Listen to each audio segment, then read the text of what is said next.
বন্ধুরা আজকে ভিডিওর মাধ্যমে তোমাদের কলকাতার একটি নতুন ট্যুরিস্ট স্পটের সন্ধান দেব। কথিত আছে রানী রাসমণি শৈশবকালে এই স্থানে খেলাধুলো করতেন।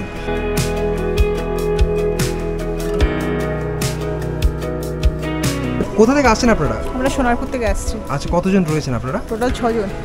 একবেলা ঘুরে আসার জন্য এটি কিন্তু একটা পারফেক্ট ডেস্টিনেশন।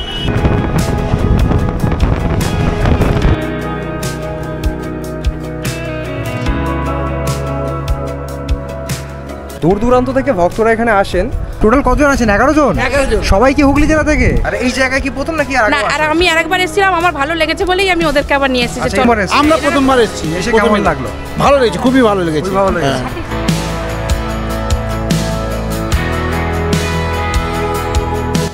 এখানে যত ভক্তরা আসেন সবাইকে বিনামূল্যে প্রসাদ দেওয়া হয়। পেলেন? হ্যাঁ। কেমন লাগলো প্রসাদ? ভালো।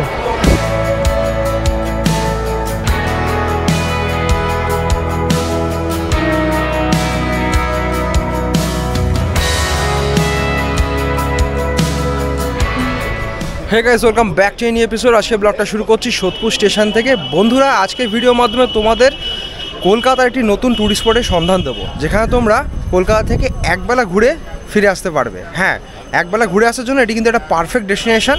তো এইখানে তোমরা কীভাবে যাবে? আমি তো আজকে যাচ্ছি সোদপুর থেকে। তোমরা যদি শিয়ালদা থেকে যেতে চাও কীভাবে পৌঁছাবে, তাছাড়া ওখানে খাওয়া দাওয়া ব্যবস্থা কেমন কী রয়েছে, কীভাবে তোমরা স্পটটি ঘুরে দেখবে, প্রত্যেকটা যাবতীয় ইনফরমেশন নিয়ে থাকছে আজকের এই ভিডিও।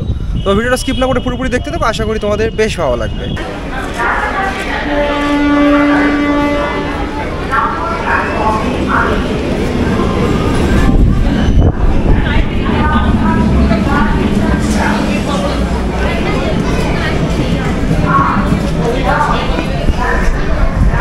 সোদপুর স্টেশনের 1 নম্বর প্ল্যাটফর্মে এলো কল্যাণী সীমান্ত লোকাল।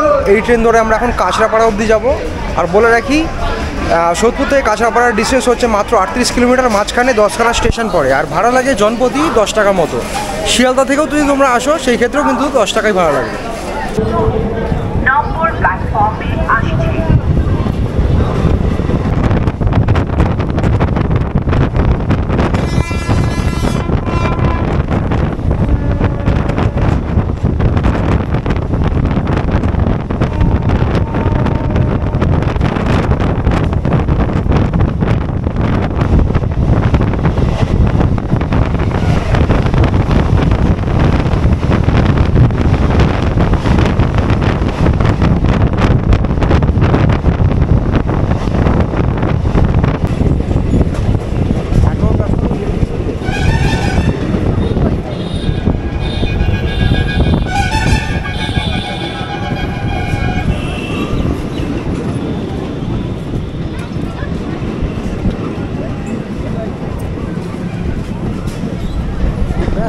বন্ধুরা 10টা 35 নাগাদ নেমে গেলাম কাঁচরাপাড়া স্টেশনে। ট্রেন আমাদের নামিয়েছে কাঁচরাপাড়া স্টেশনের 2 নম্বর প্ল্যাটফর্মে, এবং 2 নম্বর প্ল্যাটফর্ম থেকে এখন আমাদের 1 নম্বর প্ল্যাটফর্মের দিকে যেতে হবে। এই যে এটা 2 নম্বর প্ল্যাটফর্ম, এখান থেকে ওভারব্রিজ দিয়ে আমাদের 1 নম্বরের দিকে যেতে হবে। এবং সেখান থেকে ঠিক কীভাবে যাচ্ছি স্টেপ বাই স্টেপ দেখাবো, ভিডিওটা স্কিপ না করে পুরোপুরি দেখতে দেবো। তো বন্ধুরা 2 নম্বর প্ল্যাটফর্মে ট্রেন আমাদের নামিয়েছিল। 2 নম্বর প্ল্যাটফর্ম থেকে এই ওভারব্রিজ ধরে এখন আমরা নিচের দিকটা যাচ্ছি। আর এই ওভারব্রিজটা চলে গেছে একদম স্টেশনের বাইরে, মানে একদম প্ল্যাটফর্মের বাইরের দিকটা। এই যে এই দিকটাতে, এখান থেকে বেরোলেই কিছুটা এগিয়ে গেলে সামনে টোটো অটো স্ট্যান্ড রয়েছে। চলো আগের দিকটা একটু এগিয়ে যাই। এই যে, আর যদি তোমরা স্টেশন মানে 1 নম্বর প্ল্যাটফর্মে যদি ট্রেন থেকে নামো, তাহলে সামনেই রয়েছে এখানে এক্সিট, এখান থেকে তোমরা বেরোতে পারো। যেখান থেকে কিছুটা আমাদের হেঁটে যেতে হবে। সামনেই দেখা যাচ্ছে অটো স্ট্যান্ড। এই দেখো, এই যে অটো স্ট্যান্ড দেখা যাচ্ছে। আর বলে রাখি, প্রথমে আমাদের এই কাঁচরাপাড়া স্টেশন থেকে যেতে হবে বাগমোড়। শেয়ারের মাধ্যমে আমরা যাব, সেখান থেকে আবার টোটো চেঞ্জ করে যেতে হবে। কীভাবে যাচ্ছি স্টেপ বাই স্টেপ দেখাবো, ভিডিওটা স্কিপ করো না, স্কিপ করলে কিন্তু তোমরা বুঝতে পারবে না। এই যে অটো রয়েছে, জিজ্ঞেস করবো যাবে কি না। দাদা, বাগমোড় যাওয়ার অটো, বাগমোড় যাওয়ার অটো। এটা যাবে? এই যে বাগমোড় যাওয়ার অটো, এই অটোতে আমাদের বসতে হবে। উঠে পড়লাম এখন বাগমোড়ের অটোতে। এখান থেকে বাগমোড় অবধি আমরা পৌঁছাবো। আর এখানে জনপ্রতি ভাড়া লাগে অটোতে 10 টাকা করে মাথা পিছু। আর সময় লাগে ওই 10 মিনিট মতো যদি জ্যাম না থাকে। তো চল আগে বাগমোড় পৌঁছাই, সেখান থেকে কীভাবে যাচ্ছি দেখাবো এবার।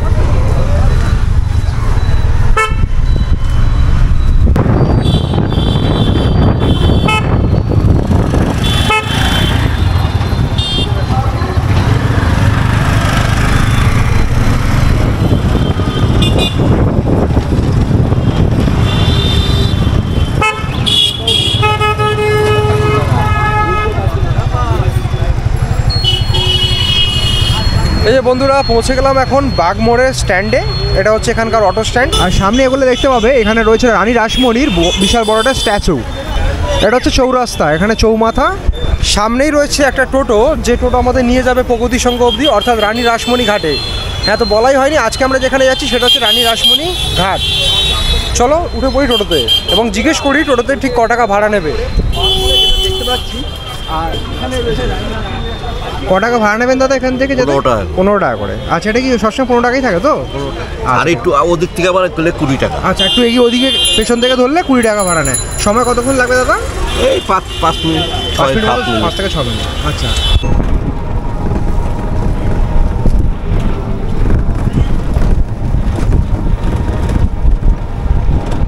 অনেকে বলে ফুচকা পাড়া, বুঝলেন তো? আচ্ছা, ফুচকা পাড়া। যেহেতু কাছড়াপাড়াতে ফুচকা তৈরি হয়, অনেকে ফুচকা পাড়া বলে, তাই তো? এটা ফুচকা পাড়া বললে ভালো চিনবে বেশি।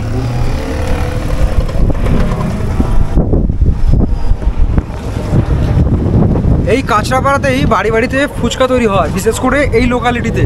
তাই অনেকে এটাকে ফুচকা পাড়াও বলে। তো টোটোতে উঠে ফুচকা পাড়া বললেও তোমাদের ঠিক এই জায়গাতেই পৌঁছে দেবে। বলতে হবে।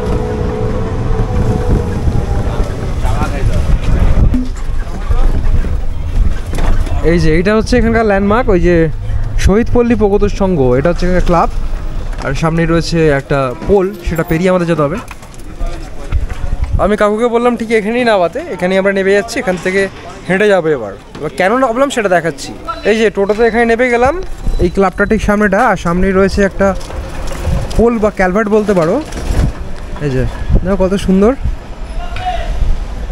এখান থেকে একটা খালের মতো সৃষ্টি হয়েছে, ছোট ছোট ডিঙি নৌকো রাখা রয়েছে, কি সুন্দর।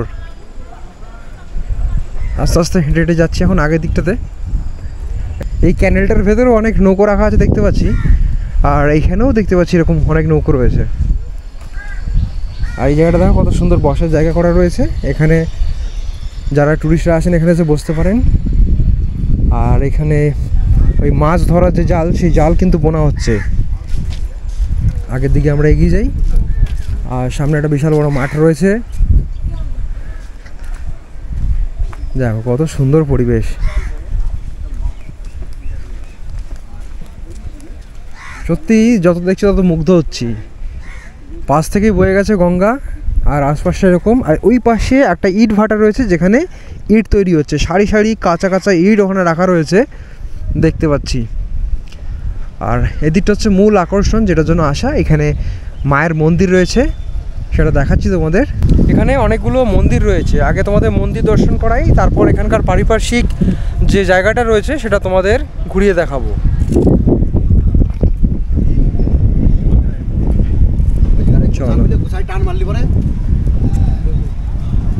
অনেকটা জায়গা জুড়ে এই স্পটটি।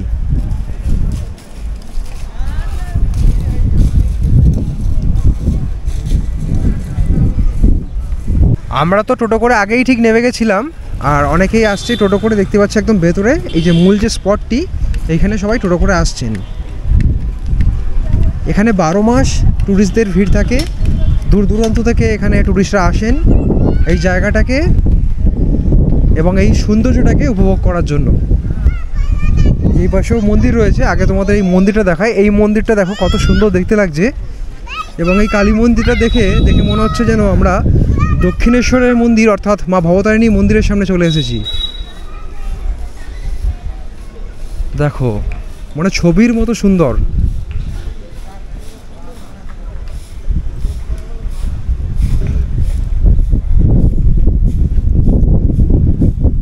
আর পুরো এই যে মাঠটা জুড়ে অনেক টোটো রয়েছে।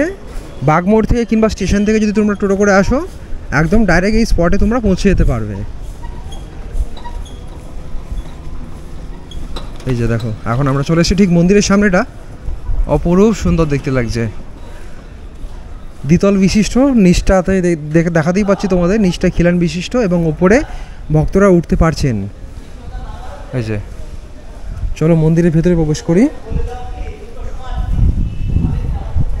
এই যে নিচটাও কত সুন্দর দেখো, ছাওয়া, আশেপাশে অনেক গাছগাছালি রয়েছে এবং একাধিক খিলান বিশিষ্ট এই মন্দির।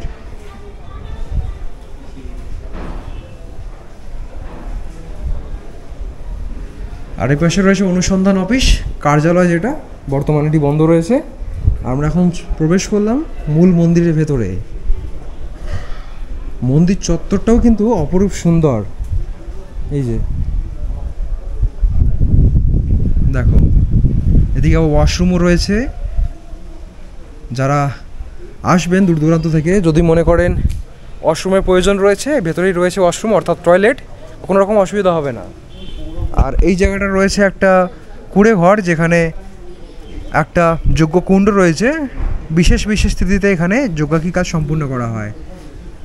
আর আমাদের এই জুতোটা কিন্তু এখানেই খুলে রেখে যেতে হবে। দেখতেই পাচ্ছ লেখা রয়েছে পাদুকা সিঁড়ির নিচে রাখুন। এই যে জায়গাটায় এখানে আলাদা করে কোনো জুতো রাখার বন্দোবস্ত নেই, সিঁড়ির ঠিক নিচেই রেখে তারপর আমাদের মন্দির দর্শন করতে হবে। আর দেখো জাস্ট কত সুন্দর এই মন্দির।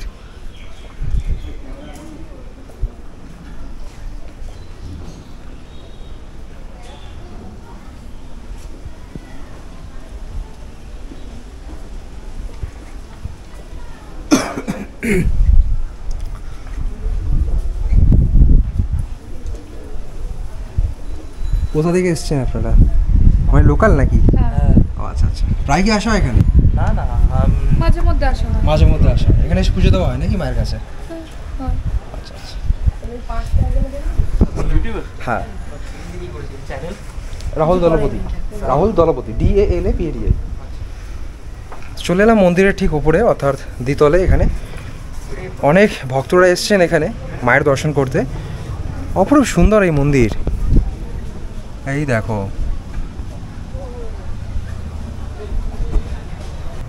যাই হোক মায়ের মন্দিরে এলাম, মায়ের দর্শন করলাম, মাকে প্রণাম করলাম। আর গর্ভগৃহে কিন্তু ভিডিওগ্রাফি কিংবা ফটোগ্রাফি অ্যালাউ নেই, তাই দেখাতে পারলাম না।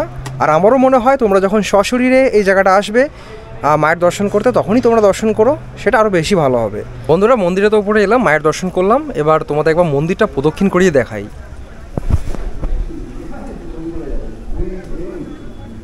এই যে গর্ভগৃহ, মায়ের মূল মন্দিরটাকে পাশে রেখে এখন প্রদক্ষিণ করছি। এবং এই পাশে একটা গেট রয়েছে দেখতে পাচ্ছি, খুব সুন্দর। এখানে একটা ছোট মন্দির রয়েছে যেখানে দেবাদিদেব মহাদেবের একটি শিবলিঙ্গ রয়েছে। জয় বাবা। আমরা ঘুরছি এখন।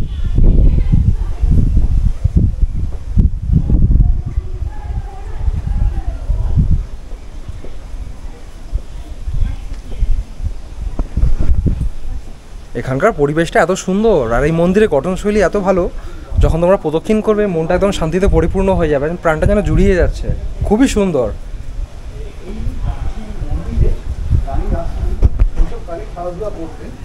আর এই মন্দির আমাদের বদ্রীশ্বর মন্দিরে আদলে তৈরি করা হয়েছে।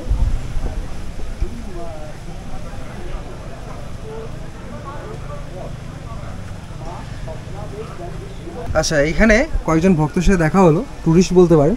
আচ্ছা, কোথা থেকে আসছেন আপনারা? আমরা সোনারপুর থেকে আসছি। আচ্ছা, কতজন রয়েছেন আপনারা? টোটাল 6 জন। 6 জন। আচ্ছা, এই জায়গাটা সন্ধান কি করে পেলেন? আমরা তো প্রথমে তো বড়মার মন্দির গেছিলাম, ওখান থেকেই আমাদের বললো টোটোওয়ালা যে হালিশহরে এলে এখানে হচ্ছে রানী রাসমণির বাসস্থান আছে, তাই ওই এতে চলে এলাম। ট্রেন ধরলাম সোজা, তারপর ওখানে একসাথে দুটোই দর্শন হচ্ছে। হ্যাঁ হ্যাঁ। বড়মার কাছে প্রথমে এসেছিলেন, ওখানে পুজো দিয়ে তারপর এখন রানী রাসমণি ঘাটে এসেছেন। আচ্ছা, এরপর কি বাড়ি ফিরে যাওয়া হবে? মানে ওয়ান ডে ট্যুর বলতে পারি, তাই তো? মানে একদিনে এসে সকালবেলা এসে সন্ধ্যাবেলা বাড়ি ফিরে যাওয়া। দারুণ ঘোরা একটা। কেমন লাগছে এখানে এসে? ভালো, খুব ভালো লাগছে। বাহ, তোমরাও কি সব সোনারপুর থেকে এসছো? আচ্ছা আচ্ছা, থ্যাংক ইউ। ভালো লাগলো কথা বলে। ভালো থাকবেন, সুস্থ থাকবেন। দূর দূরান্ত থেকে ভক্তরা এখানে আসেন, যেমন পাশেই রয়েছে ওই পাশে নৈহাটি বড়মা, যেমন সবার কাছে জনপ্রিয়তা পেয়েছে। প্রচুর ভক্তরা আসেন মায়ের কাছে এবং এই জায়গাটাও কিন্তু একটা দর্শনীয় স্থান। শুধু মায়ের মন্দির নয়, এই যে পুরো ঘাট সংলগ্ন যে এলাকা সেটাও অনেক মানুষের মন ছুঁয়ে যায়, বেশ ভালো লাগে সবারই। তো এটাও একটা ট্যুরিস্ট স্পট বলতে পারো। তো ওইখানে বড় মার কাছে দর্শন করে এনারা আবার এসছেন এইখানে এই স্পটটি ঘুরে দেখার জন্য। এই মন্দির দর্শন করলে তার পাশেই রয়েছে দুতলাতে একটা কল্পতরু মন্দির। যখন তোমরা এই মন্দির দর্শন করবে সাথে তোমরা এই কল্পতরু মন্দিরও দর্শন করতে পারো। এখানে শ্রী শ্রী রামকৃষ্ণদেব অর্থাৎ ঠাকুরের একটি বিগ্রহ রয়েছে। অপরূপ সুন্দর এখানকার পরিবেশ এবং এই মন্দিরগুলো। আর এই মন্দিরের কাজ এখনও চলছে, জানি না ঠিক কবে কমপ্লিট হবে। তোমরা যখন আসবে তখন বোধহয় আরও কিছুটা কাজ এগিয়ে যেতে পারে।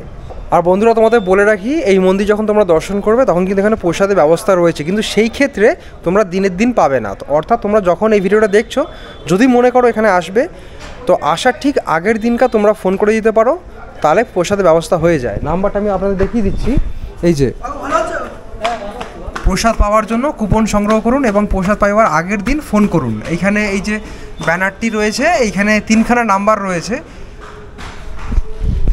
যখন তোমরা আসবে, আসার আগের দিন, মনে রাখবে, আসার ঠিক আগের দিন ফোন করে দিলে এখানে প্রসাদের বন্দোবস্ত হয়ে যায়। আর কুপন মূল্য সম্ভবত 100 টাকা। যখন তোমরা ফোন করবে তখন একবার জিজ্ঞেস করে নিও। আর প্রসাদ পাওয়ার জন্য এখানে একটা প্রসাদ কক্ষ রয়েছে। দুর্ভাগ্যবশত তো আমরা এসে হাজির হয়েছি, এখন প্রসাদ পাবো না, কিন্তু যারা ভক্তরা এখানে এসে প্রসাদ পেতে চান তারা কিন্তু এই জায়গাটায় প্রসাদ পান। এই যে প্রসাদ পাওয়ার জন্য এত বড় একটা কক্ষ রয়েছে, যেখানে চেয়ার টেবিলে বন্দোবস্ত রয়েছে।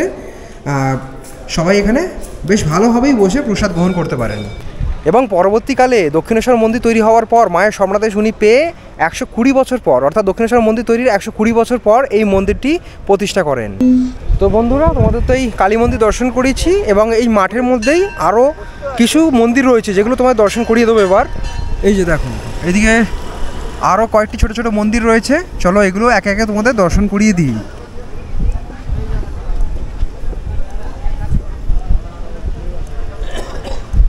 আর এটাই হচ্ছে এখানে টোটো স্ট্যান্ড। ফেরার সময়ও কিন্তু তোমরা এখান থেকে টোটো পেয়ে যাবে। বাহ, বজরংবলী মন্দির।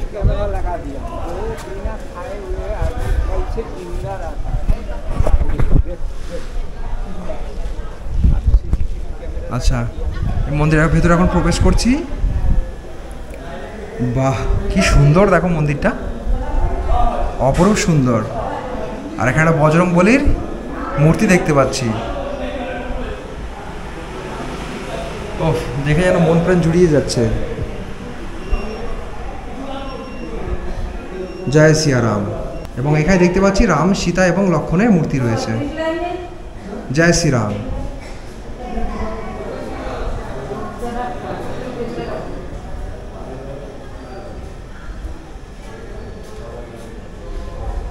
তো বন্ধুরা, তোমরা এই মন্দিরটিও দর্শন করো, বেশ ভালো লাগবে। মন্দিরের ভেতরে রয়েছে পঞ্চমুখী বজরংবলীর একটি মূর্তি, তার পাশে রয়েছে রাম, লক্ষ্মণ, সীতার একটি মূর্তি এবং তার পাশে রয়েছে আচার্য শঙ্করাচার্যের একটি মূর্তি। এবং এই পাশে রয়েছে ভোলে বাবার একটি মন্দির, যেখানে তোমরা ভোলে বাবার দর্শন করতে পারবে। বর্তমানে মন্দিরটি রক্ষণাবেক্ষণ করা হচ্ছে, মানে পরিষ্কার পরিচ্ছন্ন করা হচ্ছে। পুজো হয়ে গেছে, এখন ভোগ আরতির সময়, তাই ওটা দেখালাম না। এবং এর পাশেই রয়েছে একটি মন্দির যেখানে বাবাজির সমাধি রয়েছে। তোমরা যখন আসবে এটা দর্শন করে যেও। আর বলে রাখি, এই মন্দিরে কিন্তু প্রত্যেক সোমবার করে প্রসাদ দেওয়া হয়। তোমরা এলে কিন্তু এখানে প্রসাদ পাবে। যদি সোমবার আসো অবশ্যই এই মন্দিরে প্রসাদ পেতে পারো। আমরা এখন প্রসাদ গ্রহণ করবো, একটু পরেই সেবা দেওয়া হবে, সেই সেবা আমরা গ্রহণ করব।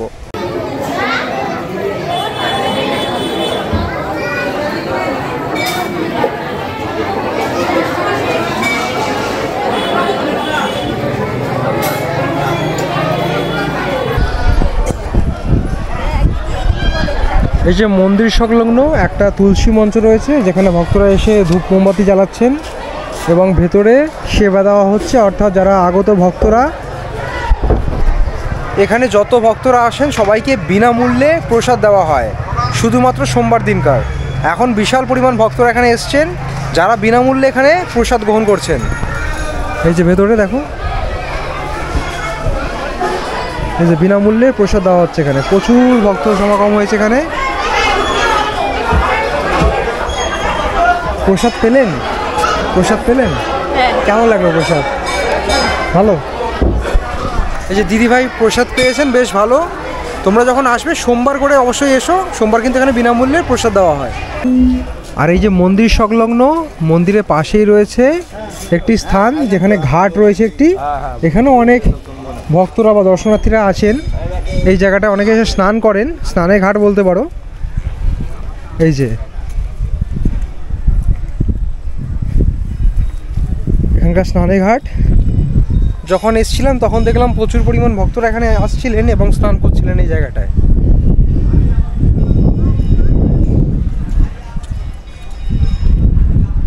জায়গাটা একটু পিচ্ছিল আছে, যখন তোমরা আসবে একটু সাবধানে এসো।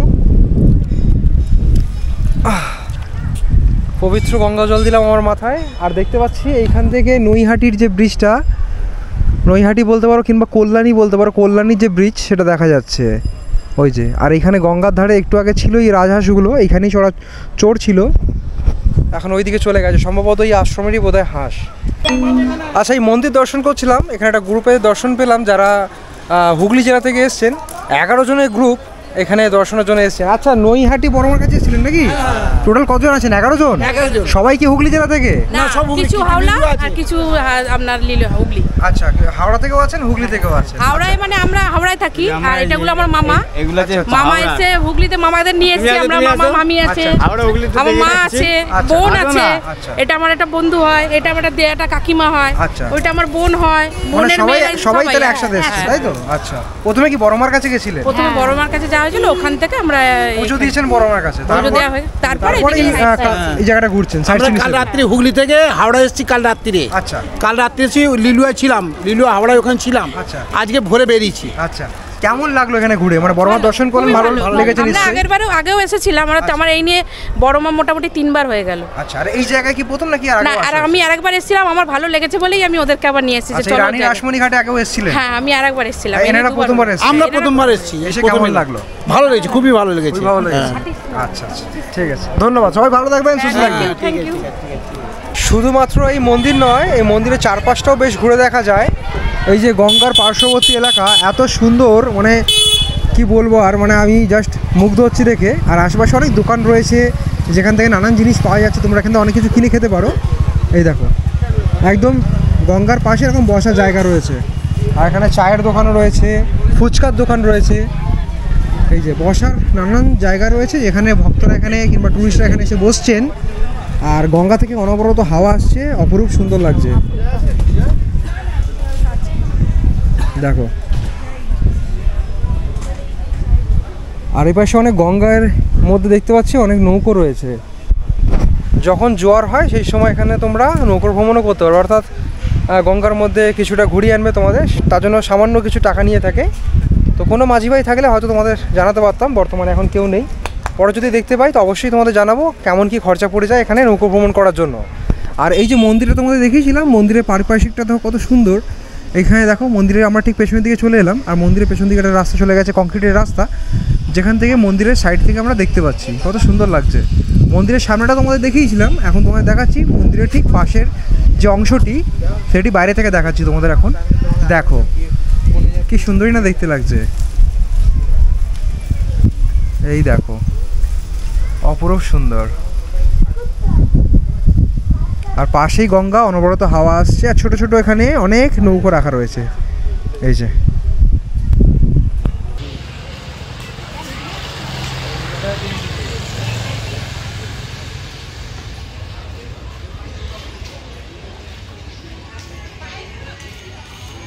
তো যে ব্যাপারটা তোমাদের বলছিলাম, এখানে নৌকোর ভ্রমণও সম্ভব হয়।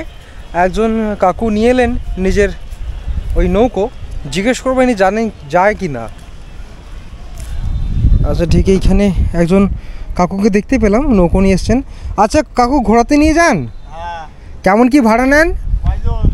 ধরুন দুজন গেলে? দুজন 200 টাকা। কোথা দিয়ে ঘুরিয়ে আনবেন?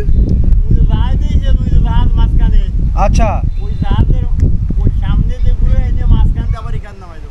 আচ্ছা আচ্ছা, কতক্ষণের জন্য ঘোরান? কতক্ষণ ঘোরান? 10-15 মিনিট। এই যে কাকুর নৌকো রয়েছে এখানে, 10-15 মিনিটের জন্য ঘুরিয়ে আনেন, দুজনের জন্য 200 টাকা। আর বলে দিচ্ছি কতটা ঠিক নিয়ে যান। ওই যে ওই পাশে দেখতে পাচ্ছ ব্রিজটা, ওর আশেপাশে অনেকগুলো জাহাজ দাঁড়িয়ে রয়েছে, যে সিনটা কিন্তু খুব সুন্দর।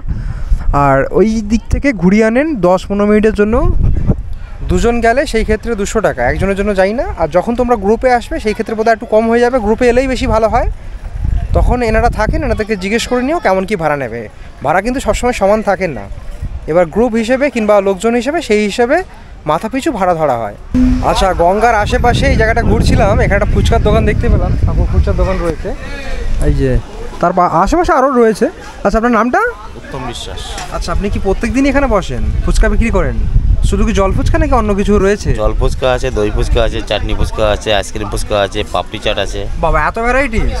আচ্ছা, জল ফুচকা কেমন কি দেন, মানে 10 টাকা কটা? এখন 10 টাকা 8টা চলছে। 10 টাকার 8টা চলছে, বাহ, তাও তো অনেক। আমাদের কলকাতায় 10 টাকা 5টা 4টে এরকমই থাকে। 3টে শুনেছি কলকাতায়। হ্যাঁ, 3টে, তাও 20 টাকা খেতে হয়। তাও 20 টাকা খেতে হয়।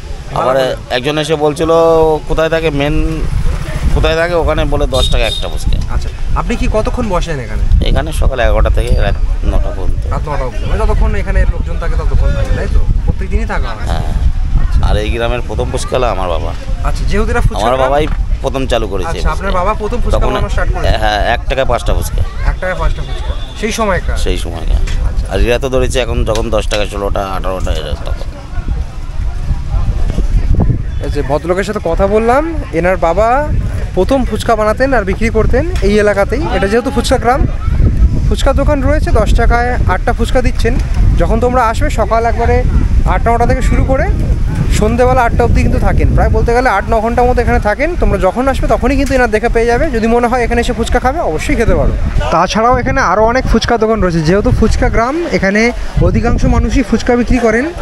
এই যে ফুচকা নানান ধরনের এখানে তোমরা ভ্যারাইটিস পাবে।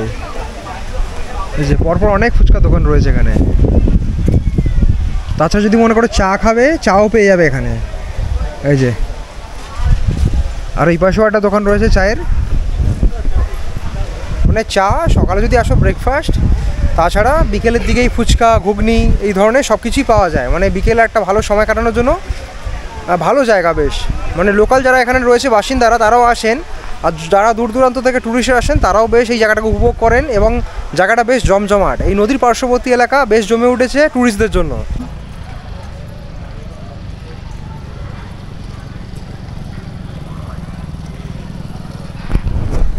তো বন্ধুরা, এই জায়গাটি ট্যুরিস্ট স্পটের সাথে সাথে পিকনিক স্পটও বটে। তোমরা যদি মনে করো যে এই জায়গাটায় এসে বেসিক্যালি পিকনিক করতে চাও, তো অবশ্যই আসতে পারো। এখানে পিকনিক করার মাধ্যম হচ্ছে, তোমরা যদি এখানে আসো তার জন্য প্রগতি সংঘ যে ক্লাবটা, যে ক্লাবের সামনে দিয়ে আমরা এলাম, সেই ক্লাবের সাথে বা কর্তৃপক্ষের সাথে যোগাযোগ করতে হয় যে তোমরা ঠিক কোন স্পটটা ভাড়া নিতে চাইছো এবং কতজন পিকনিক করতে চাইছো। জন হিসাবে, অর্থাৎ কেমন কি তোমরা লোক আসছো সেই হিসেবে এখানে ভাড়া নির্ধারণ করা হয়, অর্থাৎ স্পটের ভাড়া যেটাকে বলে। বেসিক্যালি ওটা ক্লিনিং চার্জ যেটা ওনারা বলছেন। আর মিনিমাম একটা স্পটের ভাড়া 600 টাকা থেকে শুরু হয়, সেরকম একটা আন্দাজ। এর থেকে বেশিও হতে পারে, কমও হতে পারে, সেটা তোমরা যখন কথা বলবে তখনই বুঝতে পারবে। আগে থেকে বলা সম্ভব না, তাও আমি একটা আন্দাজ দেওয়ার চেষ্টা করলাম। এবং তোমরা ঠিক কতজন আসবে তার উপর ডিপেন্ড করে স্পটে ভাড়া কিন্তু নির্ধারিত হবে। আর বলে দিলাম, ওই যে জায়গাটা দেখতে পাচ্ছ মন্দির চত্বর বাদে, সামনেই তো মন্দির রয়েছে, মন্দির চত্বর এবং টোটো স্ট্যান্ড বাদে বাকি যতটুকু জায়গা তোমরা দেখতে পাচ্ছ, ওই দিক থেকে শুরু করে এই যে গোটা মাঠ, এই মাঠ জুড়ে কিন্তু তোমরা অনায়াসেই পিকনিক করতে পারো। আর এইখানে পিকনিক স্পটের জন্য আলাদা একটা ব্যবস্থা রয়েছে, যেমন ওই দিকে রয়েছে জলের ব্যবস্থা এবং ওই পাশে রয়েছে টয়লেটের ব্যবস্থা। অর্থাৎ যারা এখানে পিকনিক করতে আসছে তাদের যে জলের যে সরবরাহ, সেটা কিন্তু এখান থেকে পুষিয়ে যাবে। তাছাড়া এখানে টয়লেটও রয়েছে, যারা এখানে পিকনিক করতে আসছে সেই ক্ষেত্রে এই টয়লেটে ইউজ করতে পারে। আর তাছাড়া যদি মনে হয় ইলেকট্রিকের দরকার, সেই ক্ষেত্রে ক্লাব কর্তৃপক্ষ থেকে কিন্তু ইলেকট্রিকেরও ব্যবস্থা করে দেওয়া হয়। অর্থাৎ যদি মনে করো এখানে এসে গান বাজনা বাজাবে, সেই ক্ষেত্রে ইলেকট্রিকেরও ব্যবস্থা হয়ে যাবে। তো তোমরা যদি মনে করো এখানে এসে পিকনিক করবে, তো অবশ্যই কিন্তু ক্লাবের সাথে যোগাযোগ করতে পারো। আর এই জায়গাটা তোমাদের দেখাই, দেখো কত সুন্দর জায়গাটা, একদম ছবির মতো সুন্দর। পাশ থেকে বয়ে গেছে গঙ্গা, এবং গঙ্গার পাশে দেখতে পাচ্ছি একদম ধারে ধারে অনেক নৌকো রাখা রয়েছে। দেখো প্রচুর নৌকো, এই যে। আর ওই পাশ থেকে বেসিক্যালি মাটিগুলো কেটে ওই ইট ভাটাতে নিয়ে যাচ্ছেন। যেহেতু সামনে রয়েছে ইট ভাটা, এই গঙ্গার সাইড থেকে মানে ভেতরে মাটি খনন করে সেই মাটি দিয়ে ইট তৈরি হচ্ছে, সেই দৃশ্যও তোমরা এখানে এসে উপভোগ করতে পারবে। দারুণ ব্যাপার। তো বন্ধুরা, এই যে মাঠ সংলগ্ন একটা জায়গা রয়েছে যেখানে এই ইট ভাটার কাজ হচ্ছে এবং কিছুটা জল এখানে জমা রয়েছে। এখানে একজন ভদ্রলোক মাছ ধরছিলেন। আপনি কি প্রায় মাছ ধরেন নাকি এখান থেকে? মাঝে মাঝে ধরি। আচ্ছা, কি মাছ ধরলেন এখানে? এখানে চিংড়ি মাছ। বাহ, সব ফ্রেশ। দেখো কত বড় বড় চিংড়ি মাছ, বড় বড় চিংড়ি, বেলে মাছ, এইসব ধরেছেন। এই কাঁকড়াও তো ধরেছেন দেখছি। এগুলো কি বিক্রি করবেন নাকি বাড়ির জন্য? না, বাড়িতে খাবার। বাড়িতে খাওয়ার জন্য? বাহ, ওই কি দিয়ে তুমি দারুণ ব্যাপার, মানে একদম ফ্রেশ ফ্রেশ মাছ, চিংড়ি মাছ হোক, বেলে মাছ হোক, হ্যাঁ সব একদম ফ্রেশ, একদম জ্যান্ত, লাফাচ্ছেই জাস্ট ধরা। দারুণ ব্যাপার। প্রায় কি আসেন নাকি মাঝে মাঝে? ডেলি আসেন উনি, ডেলি মাছ ধরতে আসেন। তো বন্ধুরা, এই তো মন্দির সামনেই রয়েছে, মন্দিরের ঠিক অপোজিটই দেখতে পাচ্ছি এই যে মাঠটা, মন্দিরের পাশের মাঠে এখানে একটা দেখতে পাচ্ছি ছোট ছোট দুটো রাইড রয়েছে। দেখো এদিকে রয়েছে সেই নৌকো রাইড যেটা, আর ওদিকে একটা রাইড রয়েছে। এগুলো বেসিক্যালি ছোট রাইড, বাচ্চাদের জন্য বিকেলবেলা চালু হয়। এখন এনাদের যে রাইডের যে মালিক তারা নেই এখন, বিকেলে সম্ভবত এগুলো চালু হয়। এখানে আশেপাশে বাসিন্দাদের জিজ্ঞেস করছিলাম, এগুলো প্রত্যেক দিন বিকেলবেলা চলে। তোমরা যখন সকালের দিকে আসবে, ধরো বিকেল অবধি এখানে যদি টাইম স্পেন্ড করো, সেই সময় বিকেলে তোমাদের সাথে যদি কোনো রকম ছোটো ছোটো কুচে কাচারা থাকে, তারা কিন্তু এই রাইডগুলো এনজয় করতেই পারে। প্রত্যেক দিন এগুলো চলে, সম্ভবত তোমরা যদি বিকেলবেলা থাকো সেই সময় এগুলো দেখতে পাবে। বন্ধুরা, মন্দির দর্শন করিয়েছি, তাছাড়া এই জায়গার থেকে আমরা এসেছিলাম, এই যে দেখতে পাচ্ছ ক্লাবটা, ক্লাবের ঠিক পাশেই একটা রাস্তা চলে গেছে। এই জায়গাগুলোও বেশ তোমরা ঘুরে দেখতেই পারো। একটা অনবদ্য দৃশ্য, দেখো মাটির রাস্তা, দুই পাশে এরকম গাছগুলো বেশ হয়েছে এবং গাছটা পুরো রাস্তাটাকে ঘিরে রেখেছে। আলাদাই এক দৃশ্য, বেশ সুন্দর লাগছে। মন্দির ঘুরে দেখবে, গঙ্গার আশেপাশে যে পারিপার্শ্বিক এলাকা রয়েছে সেটাও ঘুরে দেখতে পারো। আর এই পাশে জায়গায় ইটভাটার যে সামনে যে রাস্তাটা, এটাও তোমরা বেশ ঘুরে দেখতে পারো, এখানেও বেশ ভালো লাগবে। একটা গ্রামের একটা ফিল আসছে, মানে অনবদ্য। আর এখান থেকে ওই দিকের দৃশ্যটাও বেশ সুন্দর দেখতে লাগছে। আর ওইদিকে ওয়ার্কার্সরা কাজ করছেন, ইটভাটাতে ইট তৈরি হচ্ছে। একটা কুড়ে ঘর দেখতে পাচ্ছি। এটা কি করছেন? এটা মাছের গেজি হবে। মাচা? মাছের আচ্ছা, মাছের কি হবে? ও যার মধ্যে মাছ রাখেন ওইটা তৈরি হবে? আচ্ছা আচ্ছা। আপনার কি নৌকো রয়েছে নাকি? এটা তো বোধহয় সেই নৌকোরই তো বোধহয় সেই ওপরে ছাউনিটা না? আপনি এখানেই ঘর বেঁধে আছেন? আছে। আর রান্না বান্না এখানেই করেন? বাহ।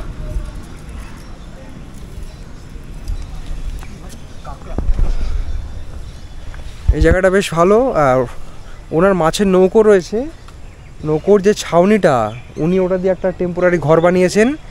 আর এইখানে মাছ রাখার যে একটা ঝুড়ি টাইপের হয় সেটাই তৈরি করছেন ওই বাঁশের টুকরোগুলো দিয়ে।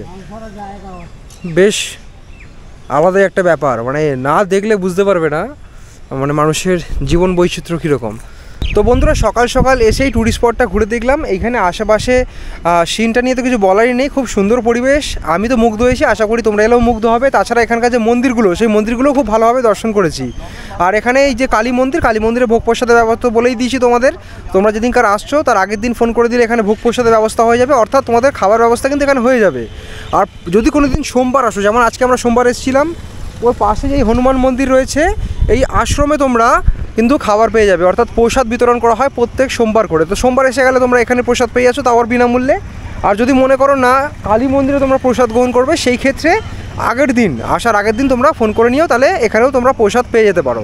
তো এই ছিল আজকের ব্লগ। আজকের ব্লগের মাধ্যমে তোমাদের এই কটা মন্দির দর্শন করলাম এবং এই যে নতুন যে ট্যুরিস্ট স্পট, এটা ভালোভাবে ঘুরিয়ে দেখিয়েছি। হয়তো এই ট্যুরিস্ট স্পটের ব্যাপারে অনেকেই জানতে, অনেকের কাছে আবার নতুন। আশা করি সবারই বেশ ভালো লেগেছে। আর যদি ভালো লাগে অবশ্যই ভিডিওটা লাইক করো, তোমাদের মতামত কিন্তু অবশ্যই কমেন্ট করে জানিও আজকের এই ভিডিওটা কেমন কী লাগলো। আর চ্যানেল যদি নতুন হও কিংবা এই ধরনের কন্টেন্ট যদি দেখতে চাও, চ্যানেলটা অবশ্যই সাবস্ক্রাইব করে পাশে থাকতে পারো। তো দেখা হবে এই ধরনের কোনো ইন্টারেস্টিং ভিডিওতে, ইন্টারেস্টিং কোনো কন্টেন্ট নিয়ে। Till then bye bye, take care, have a nice day, bye bye bye bye bye bye bye by.